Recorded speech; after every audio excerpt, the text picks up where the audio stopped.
구독과 좋아요는 큰 힘이 됩니다. 댓글로 여러분의 경험도 나눠주세요.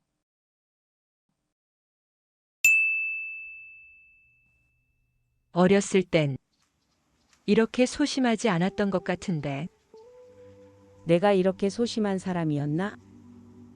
사람들 많은데 가며 왜 이렇게 숨이 막히는 걸까? 희망님들, 혹시 요즘 들어 말수가 줄어들고 모임에 나가는 것도 피곤해지고 마음속으로는 수십 번을 되뇌었던 말들을 정작 입 밖으로 소리내지 못하고 있지는 않나요? 나이 먹으면 뻔뻔해져. 나이 먹으면서 다 하게 돼 있어. 하지만 그게 다가 아니라는 것이 현실입니다. 어떤 사람들은 나이가 들수록 더 소심해지고 마음속에는 하고 싶은 말이 쌓여만 가는데 표현은 점점 줄어들고 있죠. 오늘의 영상에서는 중년 이후 왜 우리가 더 소심해졌다고 느끼고 행동 하나하나가 조심스러워지는지 이유를 하나하나 풀어보고 이에 맞는 희망찬 새로운 레시피를 만들어 보려 합니다. 그럼 지금 시작합니다. 나이 들수록 소심해지는 중년. 혼자만의 문제가 아니다. 소심함은 몸의 반응부터 시작된다. 젊을 때는 무턱대고 부딪혀보고 하고 싶은 말을 쉽게 내뱉었습니다. 그것이 자신감이자 자존감이었죠. 하지만 나이가 들면 몸이 먼저 반응합니다. 심장이 두근거린다거나 목이 마르고 사람들의 시선이 부담스럽고 이건 단순히 성격 문제가 아닙니다. 중년 이후에는 과학적으로도 신경계가 더 예민해지고 스트레스에 대한 몸의 반응이 강해지기 때문입니다. 그리고 어른이 되는 것은 우리가 겪어왔던 세월로 인해 무조건 단단해지는 게 아니기 때문입니다. 사람은 특히나 겪었던 일에는 방어 태세가 먼저 나오기 마련이고 우리는 아는 만큼 조심스러워지는 것입니다. 기억이 만든 트라우마. 우리가 더 조심스러워지는 이유는 과거의 상처가 아직 남아있기 때문입니다. 어릴 땐 실수해도 아직 어려서 그래. 라고 넘어갔지만 중년이 되면 저 사람 나이 먹고 왜 저래? 라는 말을 듣는 것이 경험의 틀에 갇혀 두려워지게 되는 것입니다. 말 한마디로 꼬리표가 붙고 그 꼬리표가 오랜 시간 따라다니는 걸 우리는 너무 잘 알고 있기 때문입니다. 이제는 감출 수 없는 사회적 피로감. 50대의 석호 씨는 한 살이라도 젊을 때라는 마인드로 젊었을 때 각종 소셜 모임이나 친구들과의 동창 모임을 빼지 않고 다니곤 했습니다. 하지만 어느 순간부터 사람들을 만나는 것이 피곤해졌습니다. 애들은 뭐해? 집은 샀어? 반복되는 질문에 지치고 중년이 되기까지 이미 수없이 겪어본 이야기를 다시 꺼내는 것들이 버거웠기 때문입니다. 하지만 이것은 단순한 귀찮음이 아닌 관계의 피로가 감정의 벽이 되어가는 것이었습니다. 그래도 우리는 멈추면 안 됩니다. 새로운 주제. 앞으로 중년의 새 출발. 할 수 있는 작은 계기들로 끊임없이 질문하고 나아가야 합니다. 사회적 역할 상실감이 부른 정체성 혼란. 중년은 시간이 흐르면서 직장에서의 자리도 가정에서의 역할도 조금씩 바뀌어 가기도 합니다. 그러다 보면 문득 나는 이제 누구지? 내가 갈 곳은 어디지? 라는 질문도 더 자주 떠오를 것입니다. 이처럼 중년의 자기소개가 점점 어려워지기도 하죠. 그러다 누군가 묻기도 합니다. 요즘 어떻게 지내세요? 그럴 때 우리는 짧게 대답하곤 합니다. 그냥 뭐 그럭저럭 지내요. 하지만 중년의 나 자신도 이제는 또 다른 새로운 출발점에 서야 합니다. 요새 새로운 취미를 가지고 바쁘게 지내고 있어요. 조금 더 단단하고 건강한 중년 인생을 보내기 위해 우리는 이미 충분한 가치가 있는 중년입니다. 나이 들수록 뻔뻔해진다 라는 말에 오해. 사람들은 나이가 들수록 눈치가 없어지고 뻔뻔해진다고 말합니다.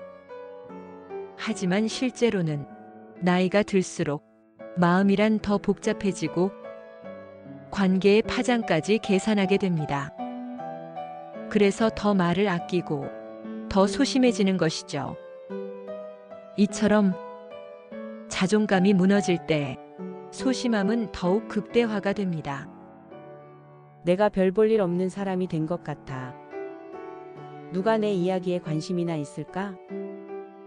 이런 생각이 들면 사람은 점점 말수가 줄고 침묵 속으로 숨게 되는 건 어떻게 보면 당연하고 자연스러운 일일지도 모릅니다.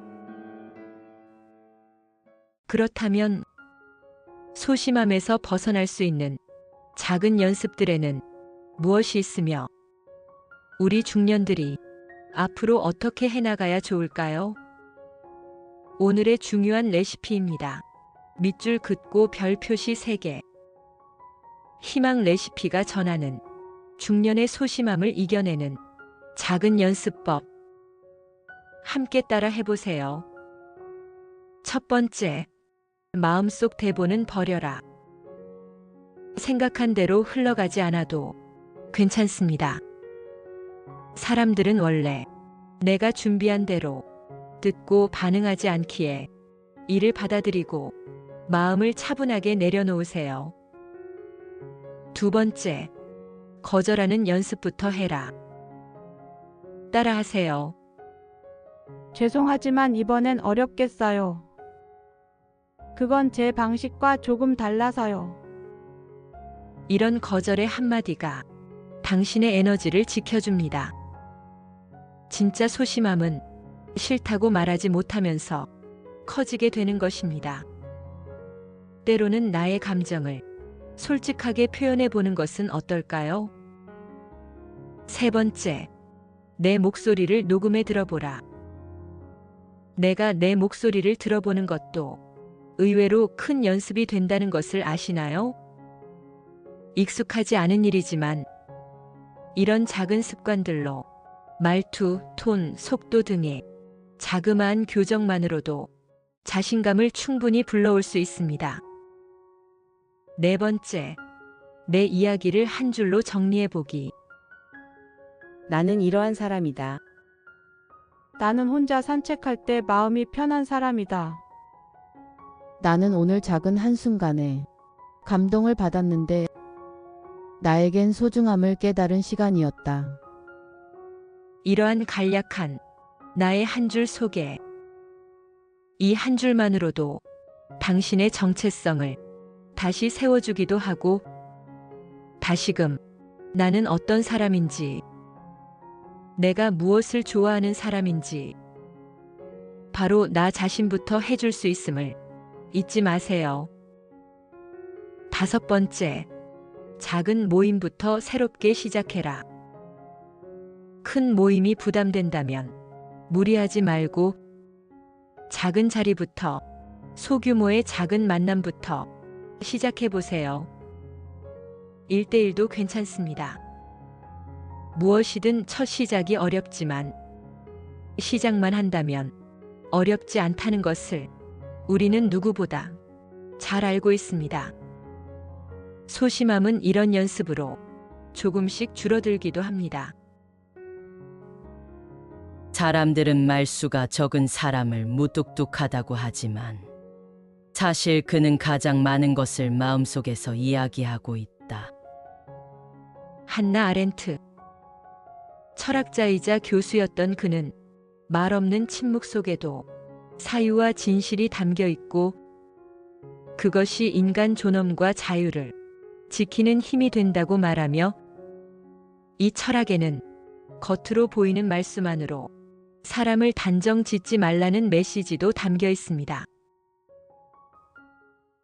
여러분, 우리는 대개 나이가 들어갈수록 침묵을 선택하기도 합니다. 내가 이렇게 소심했나? 사실 하고 싶은 말은 하지만 이러한 침묵이나 소심함은 절대 약점이 아닙니다. 나이가 들어가고 중년이 되어 여러 삶을 겪어온 우리가 자연스레 가지게 되는 방어이자 방패입니다. 그리고 그런 침묵들 뒤에는 여전히 많은 이야기들이 숨쉬고 있으니 절대 자책하지 마세요. 말이 줄어든 건 당신의 삶이 깊어졌기 때문이고 관계를 더 소중히 하고 싶기 때문에 조금은 조심스러울 뿐입니다. 그리고 때론 그 소심함이 당신을 지켜주는 방패가 될 수도 있습니다. 오늘도 희망 레시피는 조용히 마음을 다잡고 있는 모든 중년들에게 따뜻한 응원의 말을 전합니다. 고품격 감성 힐링 채널 희망 레시피